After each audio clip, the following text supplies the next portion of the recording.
Eң кичинекей жалпы бөлүнүүчү бизге берилген сандардын эң кичинекей жалпы бөлүнүүчүсүн табайлы.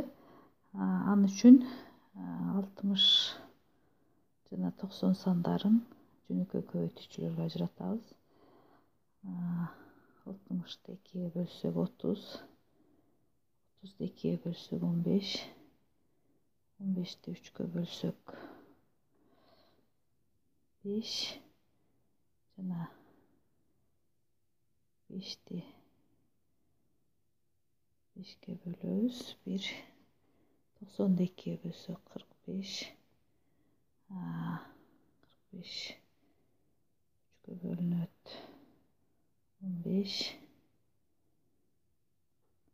15-ти 3-кө бөлсөк 5, 5 өзүнө бөлүнөт 1. Демек, эң кичинекей жалпы бөлүнүүчүсүн табуу үчүн биринчи сандын көбөйтүүчүлөрүнүн өзүн жазабыз. 2 көбөйтүлгөн 3 көбөйтүлгөн 5 жана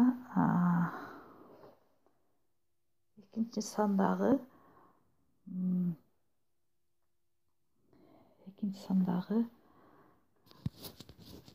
биринчи санда жок санды көбөйтүп жазабыз.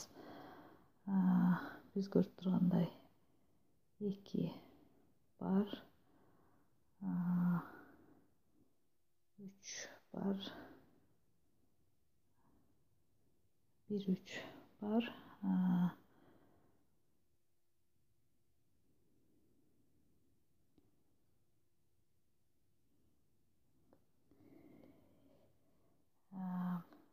экинчи 3 жок. Демек,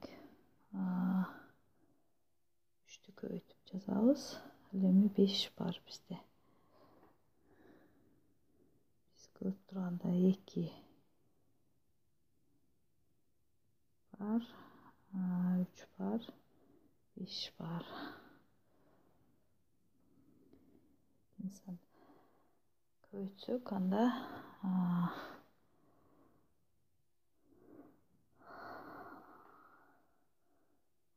60 экенин билебиз биз. 60-ты 3-кө көбөйтсөк, бул 180. Демек, эң кичинекей жалпы бөлүнүүчүсү бул 180 саны болуп эсептелинет. Ушул эле сыяктуу кийинки 396 менен 180 сандарын жөнөкөй көбөйтүүчүлөргө ажыратабыз. 2 198 2-ге бөлсөк 99, 3-кө бөлсөк 33, 3-кө бөлсөк 11,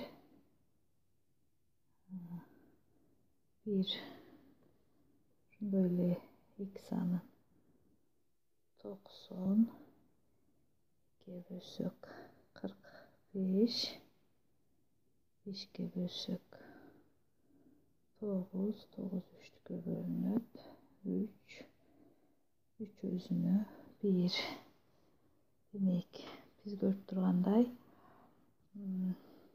биринчи саныбыз 2 көбөйтүлгөн 2 көбөйтүлгөн 3 көбөйтүлгөн 11,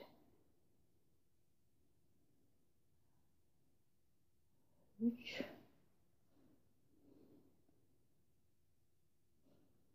көбөйтүлгөн 3 көбөйтүлгөн 11. Ошондой эле экинчи сандын карайбыз. 2-лер бар, 3-төр бар. Ал эми 5 жок. Биринчи санда демек 5-ти көбөйтүп жазабыз. 5-ти көбөйтүп жазсак, анда бул саныбыз биз билебиз 396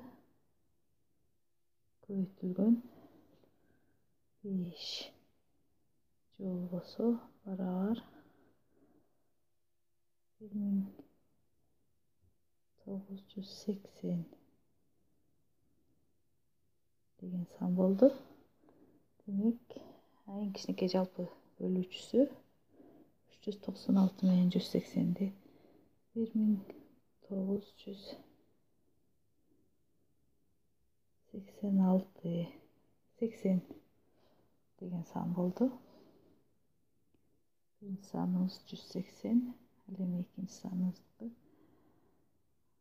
1980 gelip çıktı.